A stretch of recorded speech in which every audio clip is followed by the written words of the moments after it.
Scrum. All right, thanks to those who are writing, who are commenting. Thank you so much for the comments. I really appreciate it. So let's get into it. So what is Scrum and what is Agile? In your understanding, what do you think Scrum is? Just put it in the comment section and we'll go over it. Like I said, we'll go over the comment section at the end of the day, just to round off.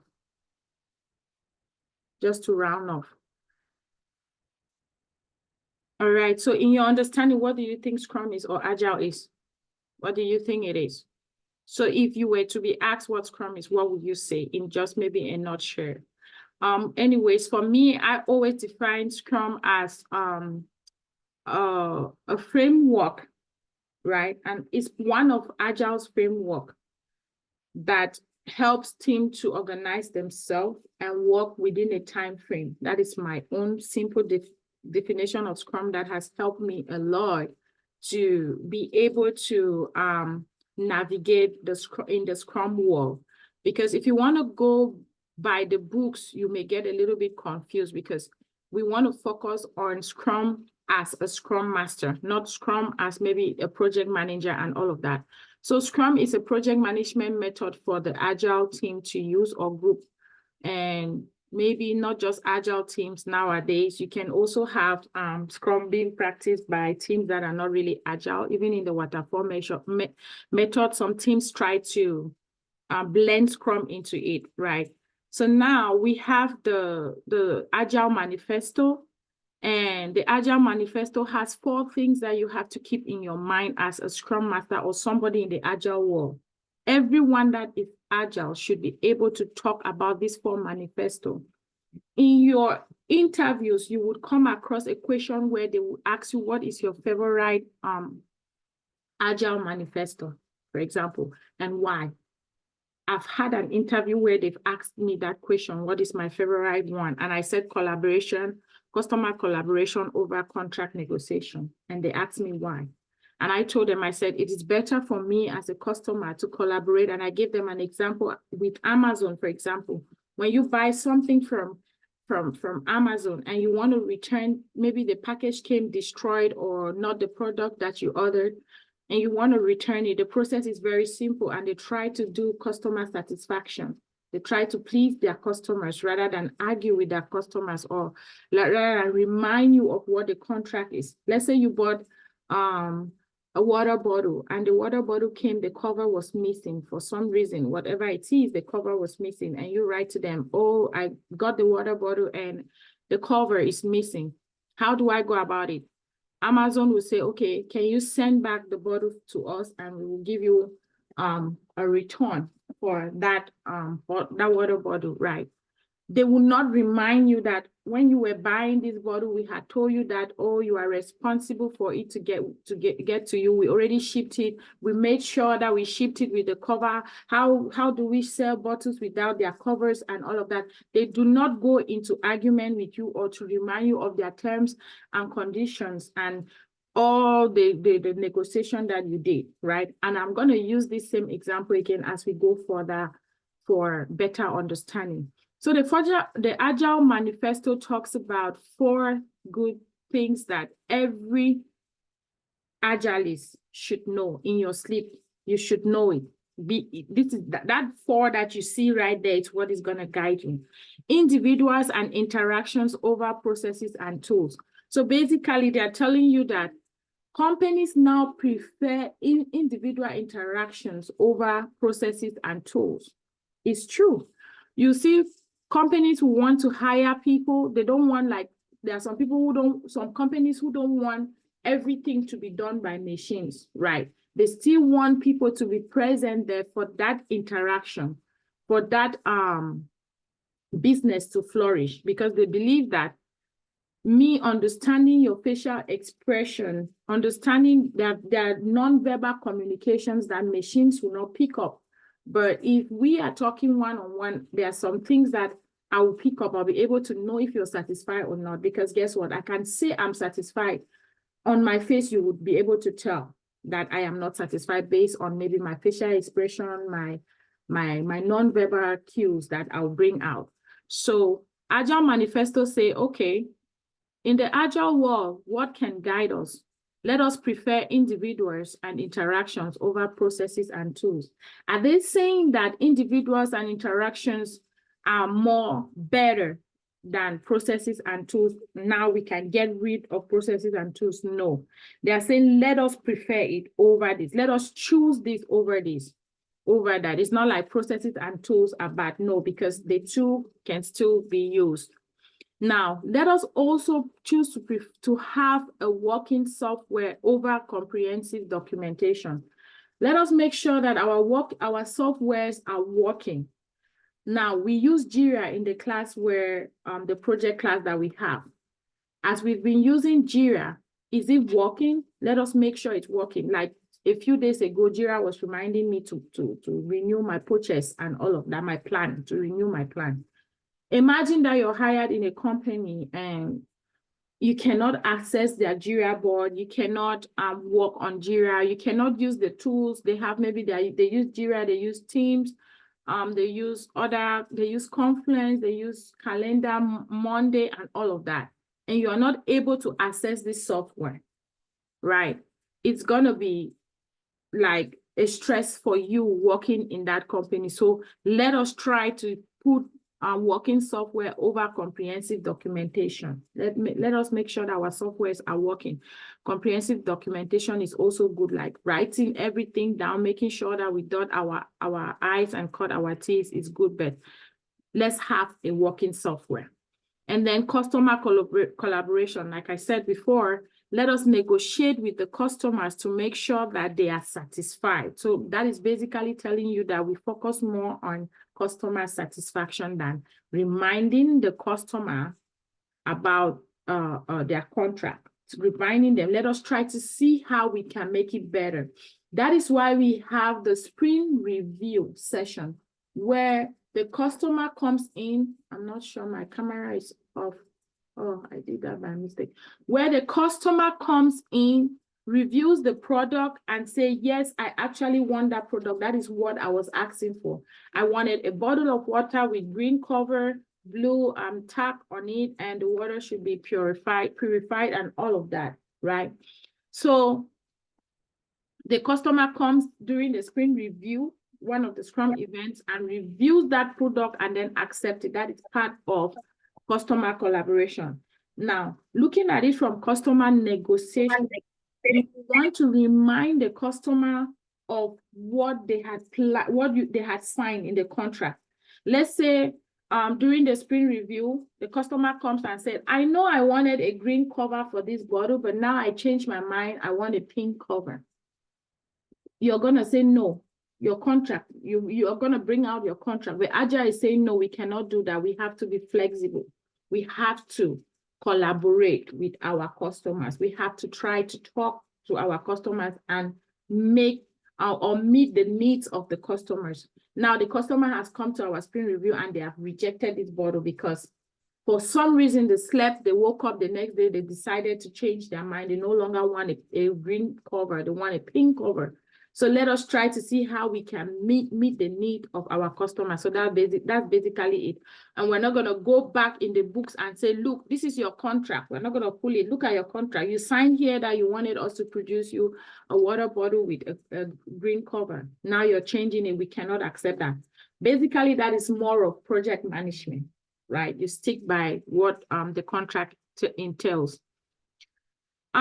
Responding to change over following a plan is kind of linked to what I'm saying. Agile is saying, let us be flexible to respond to change. If a customer said, I wanted you to print out 15 flyers, and then they change their mind and they say, I no longer want 15 flyers. I now want 100.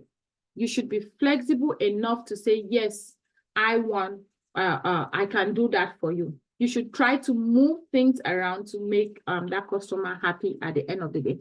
That is why we have that sprint review session where the product owner, the development team, the Scrum Masters, shareholder, and sometimes the customers have to attend this event to be able to look at the product and say, yes, it has met their acceptance criteria, right?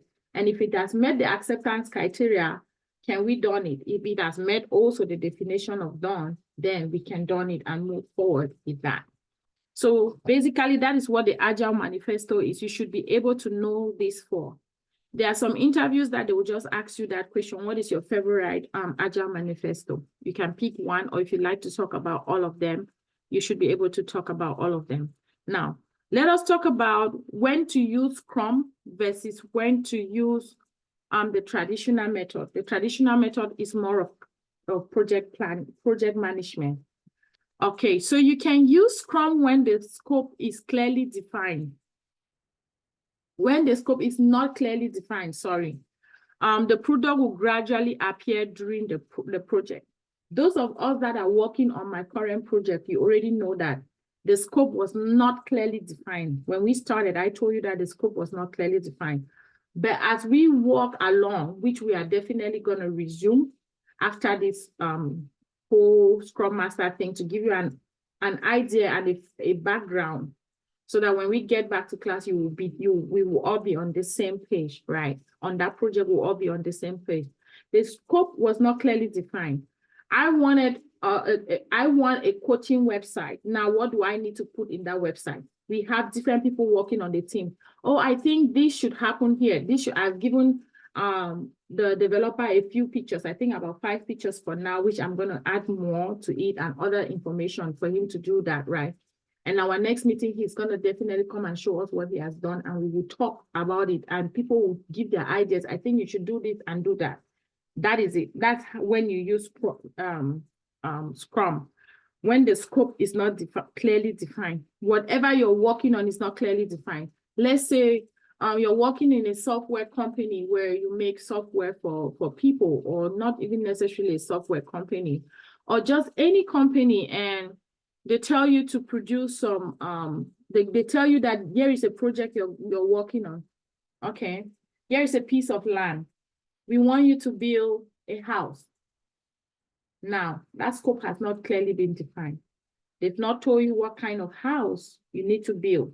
They've just given you a piece of land that you've not seen it. When you get to that piece of land and you take a look at that piece of land, it has this big, beautiful pond in the back with beautiful water there and all of that. And you see the person maybe had told you to build like a 5-bedroom. Let me just add that information to it. And when you get there and you realize that that piece of land can certainly take, let's say 10 bedroom or 8 bedrooms. You can build a duplex there, and you want the backyard to be facing the pond. Now, all this little information after gathering in there, you see that in that neighborhood, all the houses in the neighborhood are painted white. These are the information that you're taking, and you will bring it to that shareholder or that customer to tell them, as I'm working on this project, this is what I am discovering. This is what is coming up. That piece of land, are you sure you still want a 5-bedroom? Because I think it can take 8 bedrooms or 10 bedrooms. It has a pond, and I'm thinking we should put make the backyard to face it. Getting up every day, looking at that beautiful water and all of that, it gives you this. You just convince them because the scope was not clearly defined. They just wanted a house. But now that you've gotten there, you are now defining the scope by yourself. That's when you use Scrum. When to use the traditional method is when the scope is clearly defined. If the scope is clearly defined, companies are working on what they already know. That's why you see some companies will have project managers, some will have Scrum Masters and all of that. When the scope is clearly defined, they tell you, here is a piece of land. We want 8-bedroom house. We want the pond. We want the backyard to face the beautiful pond at the back, in the backyard with the dogs in it. And we want the house to be painted white. We want 3 restrooms. We want this, we want that. They bring out the specification. The scope has clearly been defined to you. The timeline has also been defined. They've told you that project is going to last 6 months, right? Some of the jobs that you'll be seeing, they are looking for Scrum Master contract position, 6 months, 1 month, no, not 1 month, 6 months, 1 year, 2 years, and all of that. These contracts are based on the project timeline. Let me put it like that. Once that project, because somebody just asked me this question 2 days ago, like, why is it that Scrum Master's position, you find a lot of it are contract based? I said, because they are working on projects. They are working on projects. And if the project has to last 3 months, guess what? They're looking for a Scrum Master that will work for that project and at that time, and it ends. So even though you see that they post a lot of Scrum Master positions and it is 6 figures, some people don't end up making that entire 6 figure. Let's say it was 125 annual income or just 110 annual income, right? And they pay you for 6 months. You've not made up to that 110. You've just had some from that 110. Let me put it that way, but it's still good, right? So just clearing that. And then another time to use Scrum would be when the requirements change frequently. If you're working on a project where the requirements for that project change very frequently, you want to use Scrum because Scrum is flexible. That is what Scrum is all about. Just like we saw on the Agile Manifesto, that we should be able to accept change rather than responding to change rather than following a plan, right? With the traditional method, the requirements are well defined upfront. Few changes are expected, very few changes. They'll tell you we want a bridge that is connecting, let's say, North Carolina to South Carolina. We want a bridge that will connect the 2 cities or the 2 states, right? Not cities, states. It has been defined. So you're working on based on that information that has been given to you. And then if they want to make changes, they can make very light changes like, okay, after putting up the bridge, we've realized that some of the materials that we ordered is not really good quality, high quality. So we want to step up, we want to increase the budget, or we want to reduce the budget and all of that. And then another time when to use Scrum would be when activities cannot be well defined upfront. Estimating planning is difficult. With Scrum, we can easily estimate. Those of us who are in that project, you saw how we were doing our estimation, right?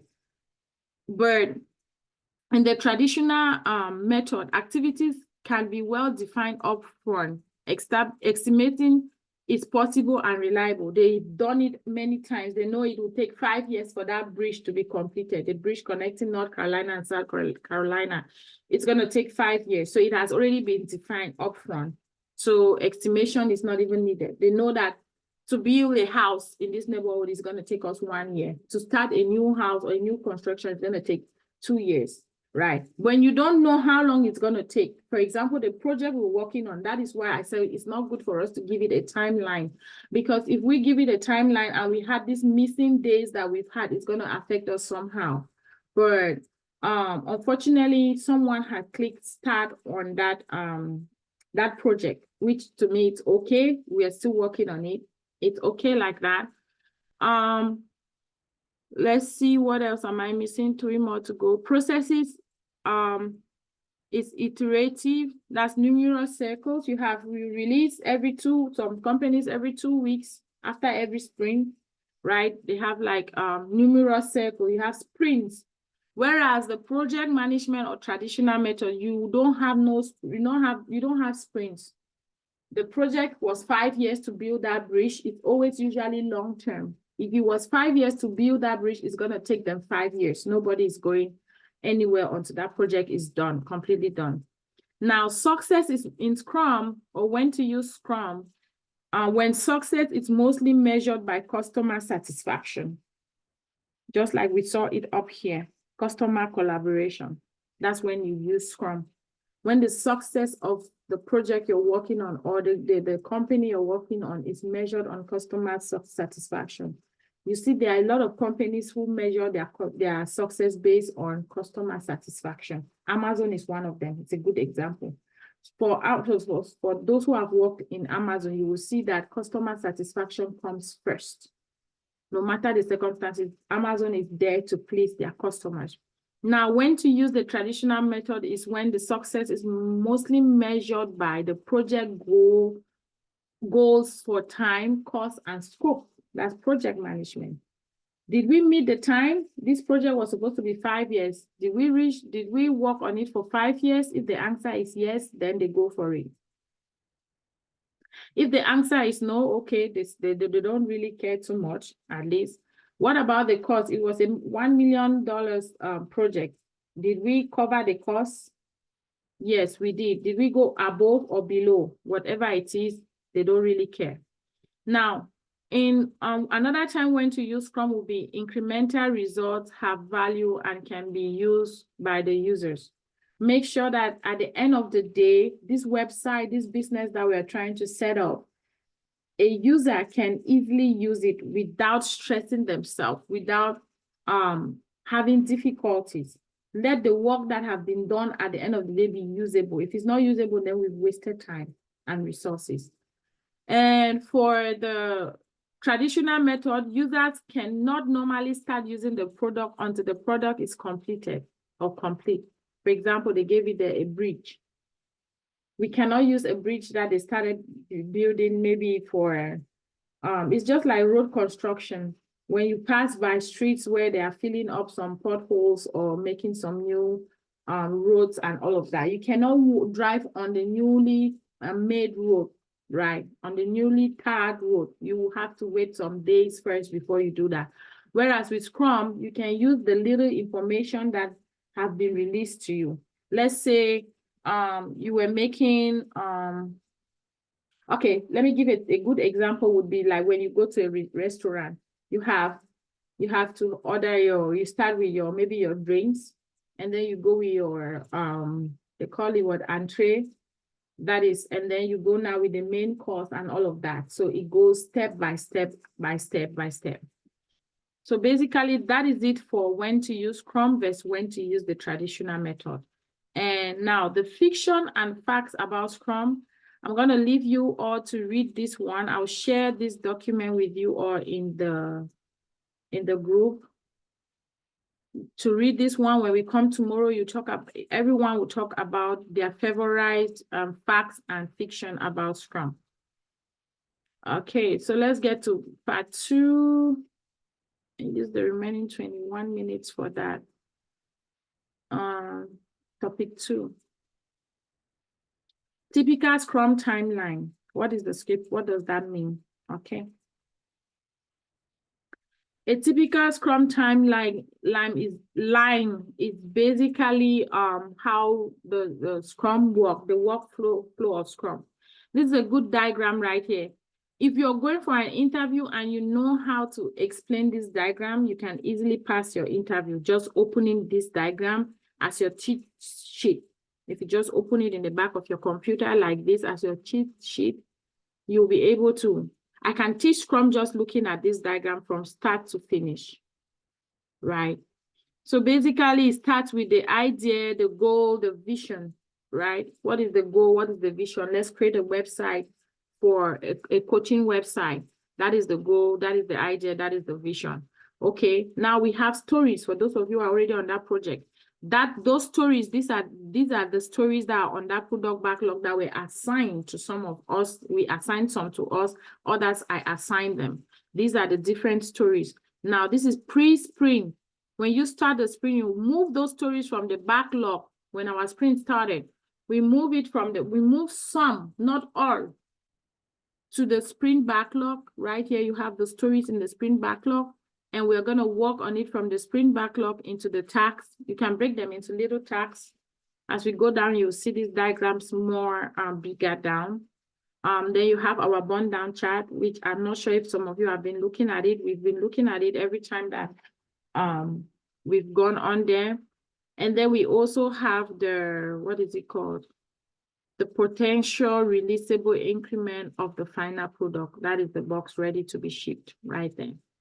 And then you have the Scrum events on the bottom that are happening while this product is being worked on. All right, so basically that is it for the typical Scrum timeline, which we're going to talk about it in details again below, because this is just a diagram to explain that Scrum timeline, and we'll break it down in details here in the Scrum rules. Okay, so now we have the Scrum rules, and for the Scrum rules, we have the Scrum team. Give me 1 second.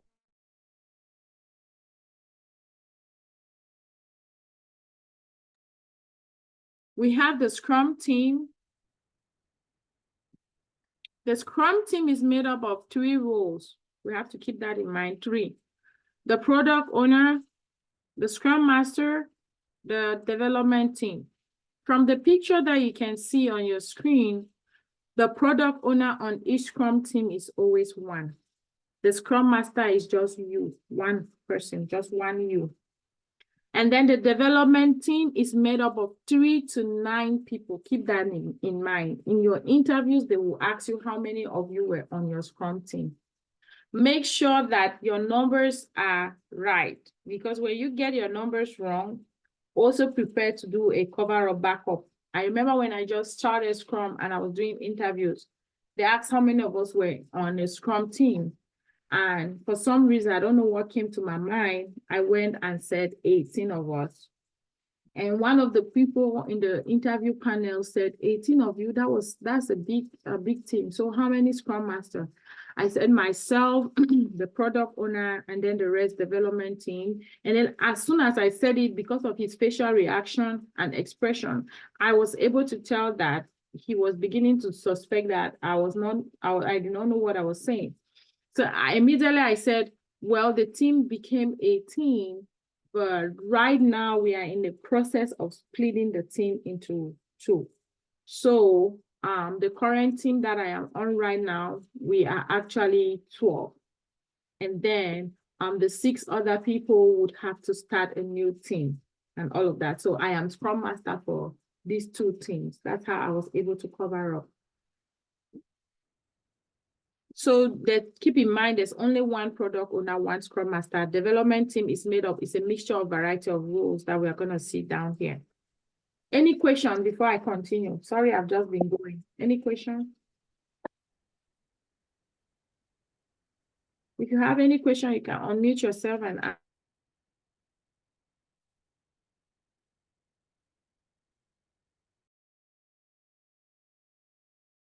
No question? Okay, so from the diagram that you see here, you see other stakeholders, and then you see performing organization, that's the Scrum team, product owner, Scrum Master, and development team. Now, the environment of an external Scrum project. This is internal, right? When you do just within your organization, you're working within your organization. If you're working external, you have the other stakeholders, you have your Scrum team, performing organization, and then you have the customer, right? So sometimes these are the 2 frame, the 2, should I say outlook, or the 2, not branches, the 2 environments for Scrum to happen. So you're dealing with either the stakeholders, the product owner takes information from the stakeholders and bring it to your team. You're working inside that team, or you're working on a team where the product owner takes information from the stakeholders, brings it, goes back to the customers, and all of that. Cross-functional team, self-organized. Let me talk about these few points here. Okay, so the Scrum team is self-organized, meaning that the team manages its own effort rather than being managed or directed by others. You are managing your own self. Nobody is directing nobody, right? In traditional project management, I have to tell you, do this, you do that, and all of that. You're giving work to people.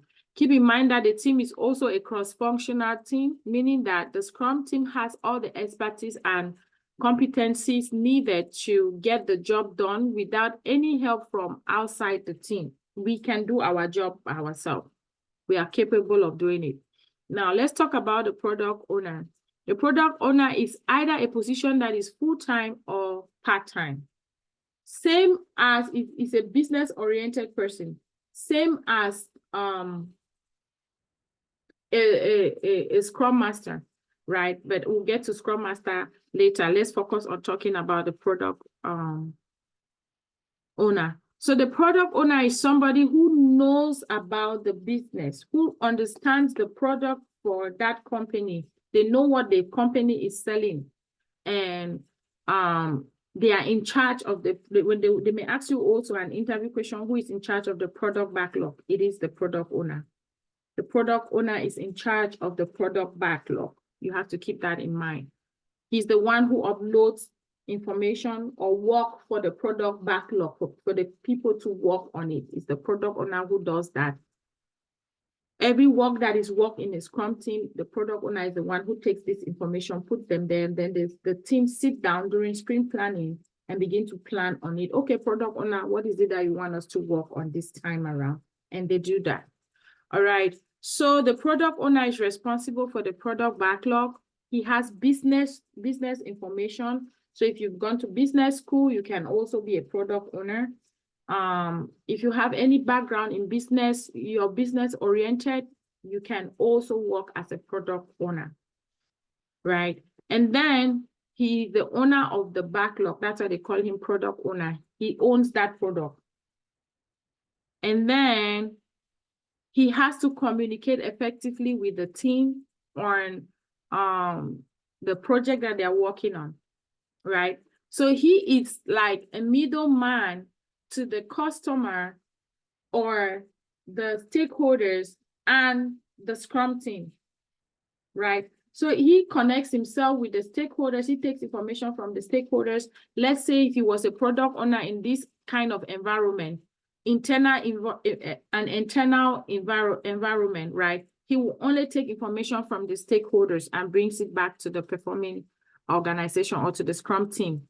If he was a product owner in an environment that is external, he will take information from both the stakeholders and the customers.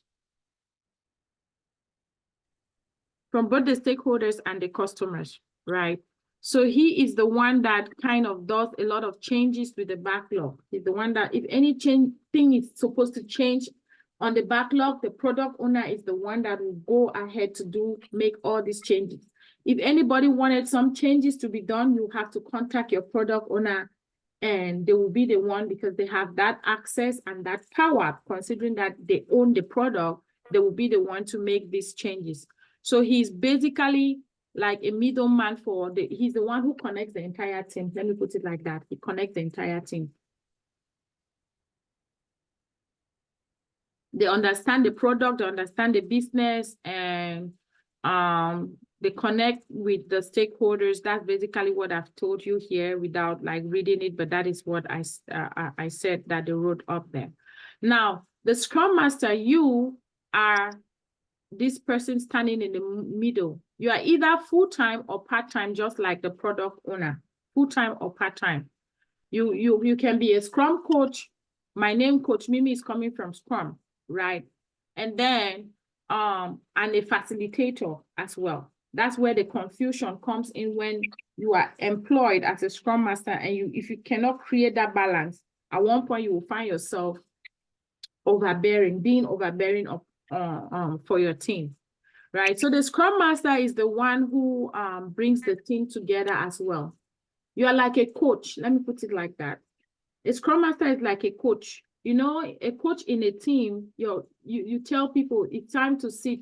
You know when to replace people on the team. You watch the team. You make sure that they are doing their Scrum events. You make sure that they're doing their daily stand-ups. You make sure that they are estimating. You make sure that the product backlog has enough work for the team to work on. So the Scrum Master is everywhere. Let me put it like that. He is connecting the whole team together and making sure that people are working. So you're just basically making sure that everything is being done the way it should be done, and Scrum processes are being followed. Let me put it like that. So how to spot a lazy Scrum Master? A lazy Scrum Master only gives you this book and walk away. True, I'm not a lazy Scrum Master. I would have just shared this book to you all. And I take off. Now, on your team, how you can implement these coaching skills on your team. When you are hired, you will have some team members that will not understand Scrum, will not understand anything. You want to send it, let's say, for example, during this whole session, we're building something and somebody's not understanding. I can say, hey, CV, I see that you've not attended our sprint. Let's say CV is a sprint, is a shareholder of that organization who doesn't attend our sprint planning or our sprint review sessions, but always comes later on to add information or to take out information or to reject the product and all of that. I'm gonna say, hi, I'm as the Scrum Master. Hi, CV, thank you for your feedback from last, from maybe 2 days ago, whatever it is. We got you 5 on 5. Our next sprint review session is scheduled for this day at this time. It will be best for you to come and join us so that while we are reviewing the product or while we are reviewing what we have worked on, the increment, you can also tell us the changes that you want it to be done, not when we have ended, and then you come at the end of the day to give us your thoughts on it. So this is an invitation for you to attend that's the work of a Scrum Master. This is an invitation for you to attend our sprint review where your voice can be heard. That's basically what you will be doing as a Scrum Master. You're just making sure that everybody is doing what they have to do. Now, here is the difference to those of you who are working on that project with me. The difference is that on that project, we are all using, we are all assuming roles, right? Because everyone there is a Scrum Master. So I made it in a way where 1 week or 2 weeks, these people will function as Scrum Master, then switch another person function. And then keep in mind that we all came from different backgrounds and we have some people with expertise there, and we want to make the class lively because I do not have real-time developers to bring for them to come on. Everyone wants some money and we don't have that. So we will take those roles by ourselves and we work on them. And trust me that there are some teams where you will also assume some of these roles. You will also assign some things to yourself to work on if you have the expertise and the knowledge.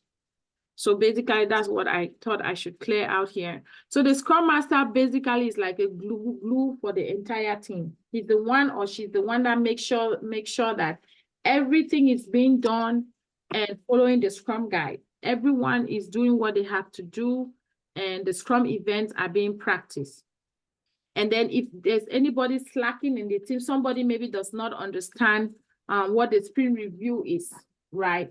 It is your place as a Scrum Master to schedule a one-on-one session with them, to teach them Scrum, to coach them. You will do that. Your calendar is you're gonna have a time on your calendar where, oh, I'm scheduling 30-minute session with Kia to talk about the sprint planning or daily stand-up that she's been missing a lot. Maybe the other developers reach out to you, hey, Scrum Master, do you mind reaching out to Kia because she's not been attending our daily stand-up? And it's kind of, she always comes when the stand-up is already almost to an end and all of that. It is your place to reach out to her and say, hey, do you think it would be good if you make some changes and you're available for the daily stand-up? Because we are a team, we have to collaborate together and work together and all of that. Now we have the development team. So I'm just going to talk about the development team and then other roles on the Scrum team. When we come tomorrow, we will talk about the Scrum events. Yes, I think we will have enough time to go over the Scrum guide because the Scrum guide has things there that they don't have here. For example, the Scrum value is on the Scrum guide. They don't have it here and how you can also use that. So we have the Scrum, the development team. The development team, full-time. Is not contract for development team. It's always full-time because they are the ones building the product. So companies always hire, they are specialists. They are specialized in what they do. So their position is usually full-time. All right, so the development team is made up of a mixture of other roles. You can have a software engineer on that development team. You can have a data analyst on that same team. You can have a business analyst on that team. You can have a quality assurance person on that team. You can have program management, is it programmer on that team. You can have testers on that team. And you can also have subject matter experts on that team as well. So it's a mixture of different roles on that team. Let's say in an environment where it's a bank, for example, you will have a data analyst, you have a business analyst, you're going to have testers, you're going to have QAs, you're going to have a mixture so that whenever work is put on the product backlog and the developers are assigning these works to themselves, everyone already know what is their expertise, what their specialization, let me use specialization in quotes, what their specialization is, and they begin to assign this work to themselves. Because when you look at what you were trained in school to do, you will do it. Just like we were doing when we were doing our estimation and grabbing stuff from the project we are working on, we had a lot of people. I think I wish she was here today. Ngozi assigned a couple of stuff to herself because she said she has the background for business analysts, right? So she assigned those things to herself to work on it. That's basically when you work on a development team. Development team is not just a developer. You can have DevOps engineers as well. I forgot to mention that.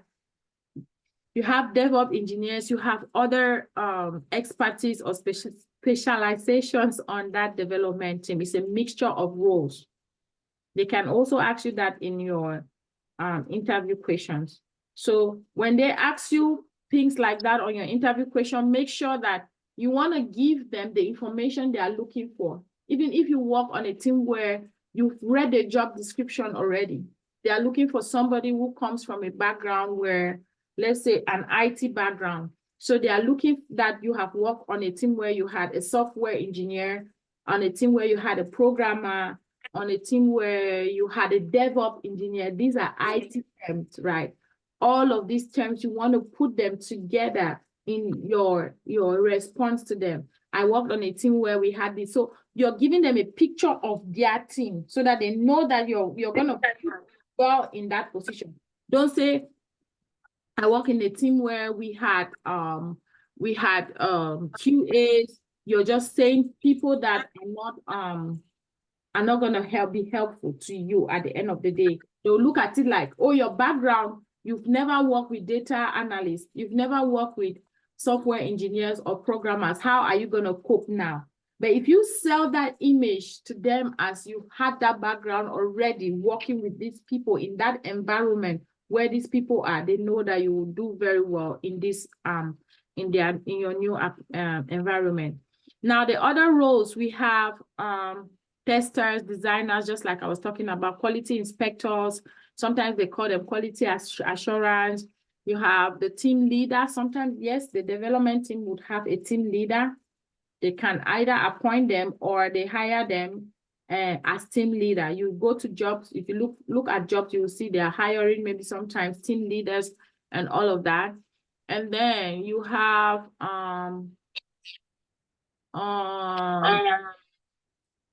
so who is a project manager? The last question that they're asking is, who is a project manager? Now that we have reviewed all the Scrum rules, you might ask yourself, who is the project manager? The answer is simple. There is no such role in Scrum. And none of the 3 roles of Scrum act as a traditional project manager, period.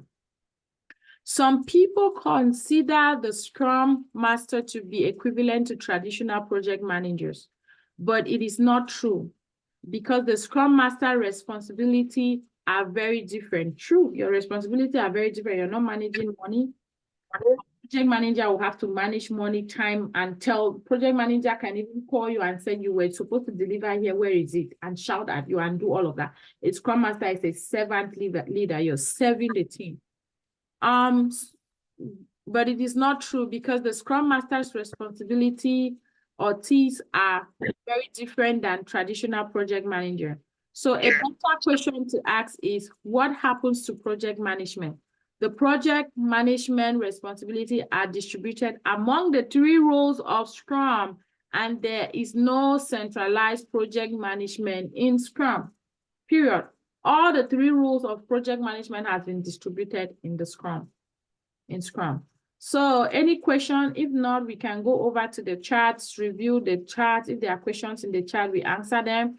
When we come tomorrow, we will talk about the Scrum event, the Scrum artifacts, and then we summarize. Then when we come on Wednesday, we go into the Scrum guide. Thursday, we finish the Scrum guide, and then Friday, we just do maybe question and answer sessions that you might have. Let's go to the comment section while I'm waiting. Hi, Samson, welcome. Page 4, thank you. I'm going to share the notes. Yes, I will share the notes. This one here, right here, I'll share it and even share the Scrum guide as well. I'll share it. No, the session did not, it was gonna start at 5 to 6. I'm sure I gave 5 to 6, right?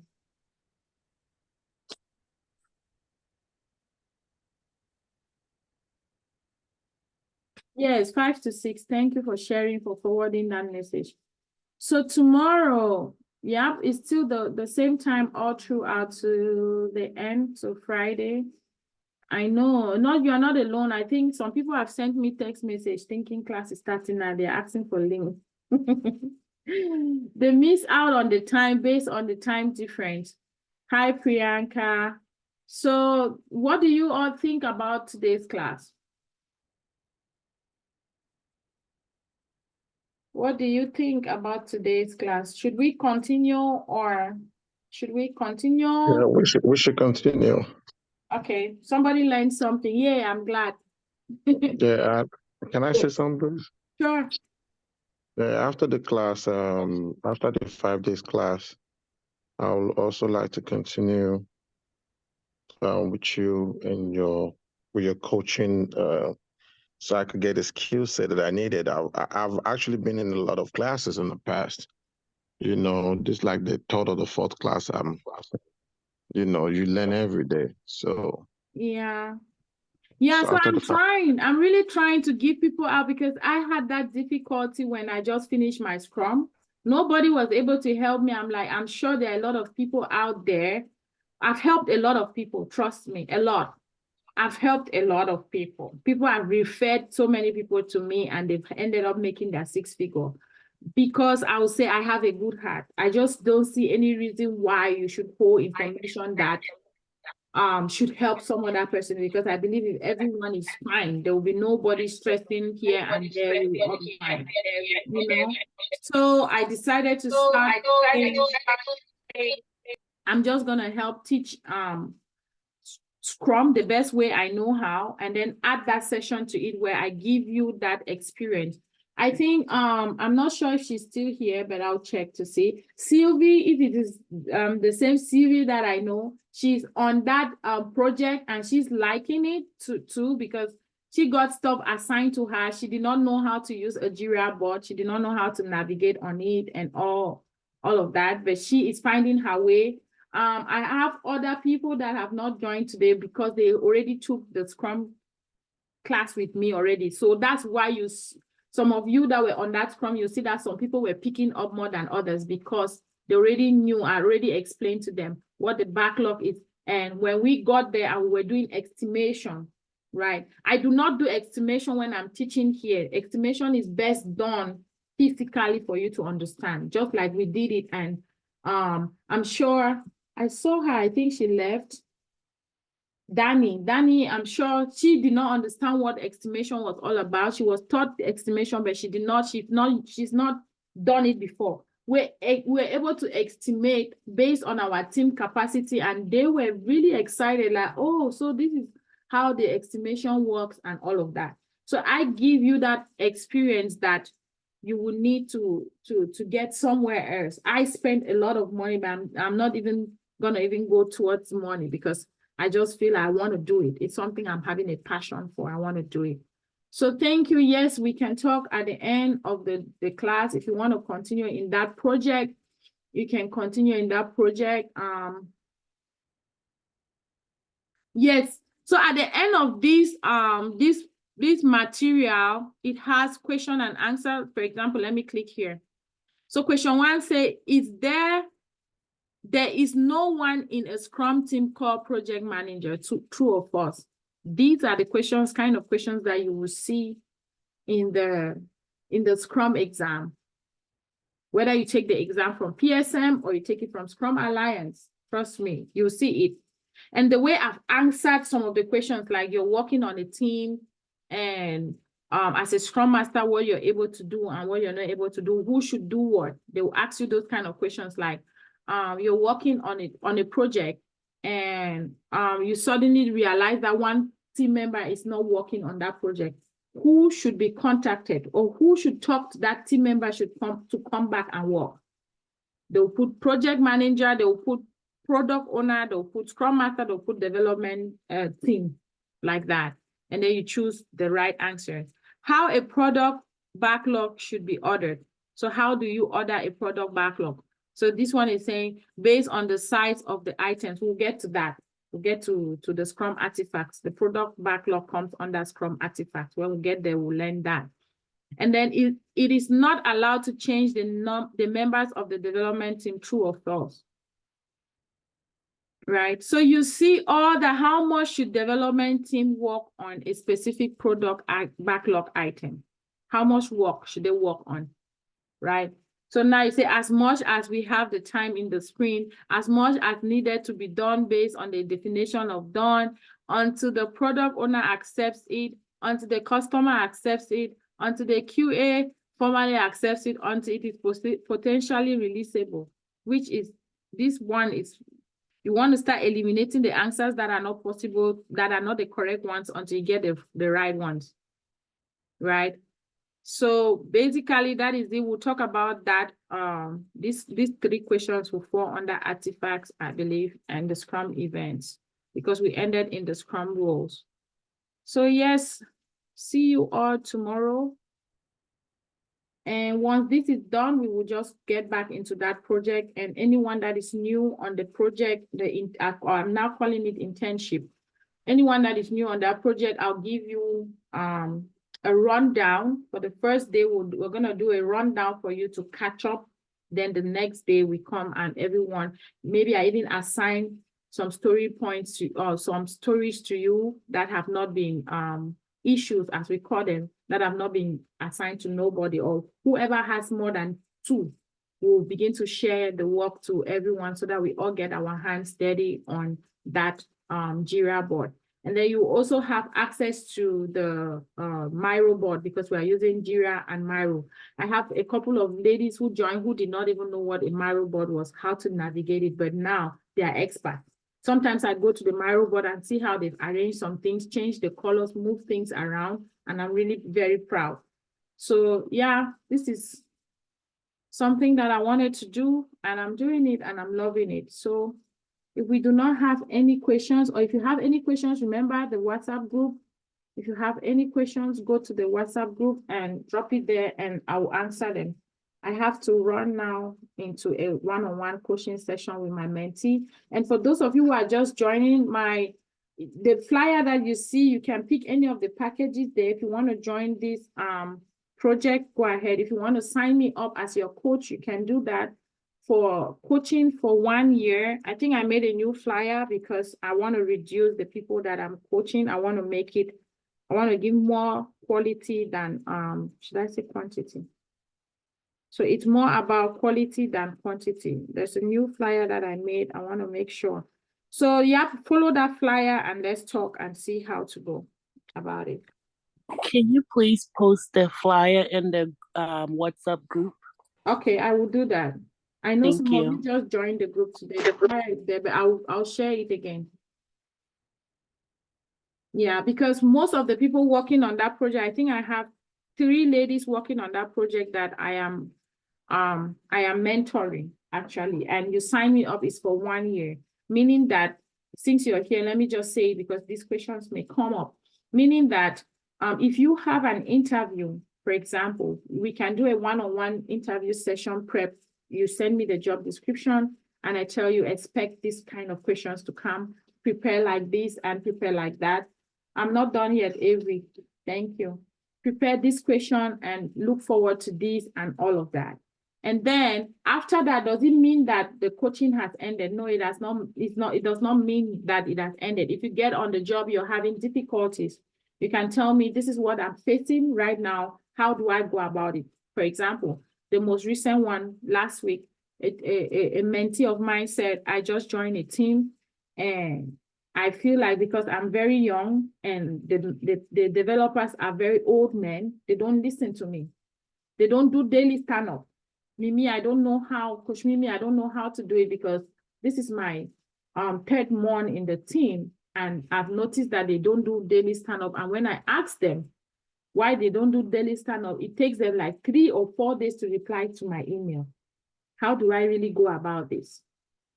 And I said, I think you would have to schedule a daily stand-up by yourself. Don't just ask them why they are not doing it. Schedule one for the team. Send the invite. Do Zoom. What are you people using? She said Teams. I said, good. Go to your Microsoft team, create an invitation for a meeting for the entire team and put the time there and write it there that is daily stand-up. When they come, because that is why you are on that team as a Scrum Master, to implement Scrum. That's why they hire you. And that's why it is possible for a team to hire you for contract and then switch because they've seen that you've come and you've done a better job and they want you for full time. Or when new projects come, they want to call you to be the first person. Your contract is ending, they are renewing. I've been on a team like that. They've renewed my contract 2 times, right? Because new projects came and they said, instead of putting out a job out there, why not just use this girl that is already here, right? So I told her, I said, create a team invite.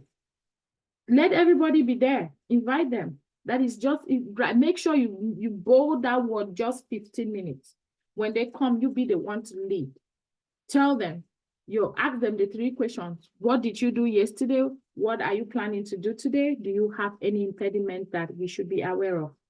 And that way, you are in control of that team. Otherwise, if you're not in control of your team, not the kind of control that somebody may think of like overbearing or kind of authoritative, right? But as a Scrum Master, there is that control that you have within your team where your team can trust you. You can trust in them too, right? So you've been there already for 3 months. She said they don't even confine in her. She said the first 2 months she collected her salary. She felt like she did not deserve the salary because she did not really work, did not really do anything. The team was already doing their stuff. I said you have to struggle to find your way to get there. There's a reason why they hire you, because they saw that that team is like that and they don't want the team to be like that. And if you go on the team and you're doing the same thing, trust me that your 1-year contract, they're going to tell you after 6 months that we no longer want you. And then they start finding some other person again. So you have to fight your way through it, break that barrier. That's how that team has been, and that's why they want a Scrum Master. And she did it. That we talked on Tuesday last week. On Thursday, she sent me back a feedback. She said on Wednesday they came for the daily stand-up, and 2 people were just grumbling because they were like, look at this little girl sending an invite for us to meet, you know. But she proved her word, because I told her, I said, when you invite these men of this caliber, they are big men. They've been doing what they have been doing for a very long time. They've been making a lot of money. So you just coming in new, it's too much too for them somehow, you know. So you have to just humble yourself, create that trust, create an environment where they can see you like, even though you're small, you're like a pepper, like Cameroon pepper, let me put it that way. So she did that. And when they came, she asked them, she was bold enough to ask them, be courageous. One of the Scrum value is courage. Be courageous enough as a Scrum Master. You need that. So when we talk on our Scrum guide, you're going to see that aspect of being courageous, how to be courageous, because you will have teams that will be overbearing. She was courageous enough to tell them, this is time for our daily stand-up, and we're going to do it every day. She said it. We're going to meet here at this time every day. If this time doesn't work, we will try other times that will work for this team, because we are an agile team. And as such, if we are calling ourselves agilists, we should be able to practice and implement Scrum or Agile somehow to a certain level. And she said that was Wednesday, they met, Thursday they met, and then Friday they met again. And today again they met. So now they are now using it as a habit to meet. For my projects, for the internships that we are doing, we meet the first 15 minutes, we call it our stand-up. I always assign one person. So for the first 2 weeks, I had 2 people, one Scrum Master and then another Scrum Master that was shadowing that one Scrum Master, right? So the next week, when we come to start, the Scrum Master that was shadowing will become the Scrum Master, and then we'll find some other person to shadow them like that. I want to be rotating it so that we all have that experience, how to run the Scrum event as a Scrum Master. The lady that, Ngozi, I'm going to mention her name, that is a Scrum Master for the project, that has been the Scrum Master for the first 2 weeks. When she came, she did not know anything as a Scrum Master, but now she knows. Even me, I'm so proud of her. Like when we come, she's taking over. She takes over. If she comes when the live is on, because we are now familiar with each other, we are saying, hey, how was your day? We are just chatting, waiting for the meeting for us to start. She's taking, okay, guys, I think let's get into it. It's time for our daily stand-up. As you all know, we are going to answer the 3 questions. If you want, I can remind us of the 3 questions. Otherwise, I'm going to call names to start, and she goes by the name. Coach Mimi, you're going to be last to round up, and then we can get into what we have to do today. What did you do yesterday? What do you do? What are you planning to do today? And do you have any impediments? That's how she's been running it for daily stand-up. When we came for our sprint planning, she asked me in the background how to lead that sprint planning, and I told her how to lead it. And she was the one calling the items, and we're estimating it and assigning it. Basically, that's what you do on the Scrum team. So yeah, that is it for today. I have to. So it's the same time for tomorrow too? Yes, tomorrow we are meeting same time. All right, thank you, Coach Mimi. You're I'll talk to welcome. you. See you all later. All Bye. right. Bye.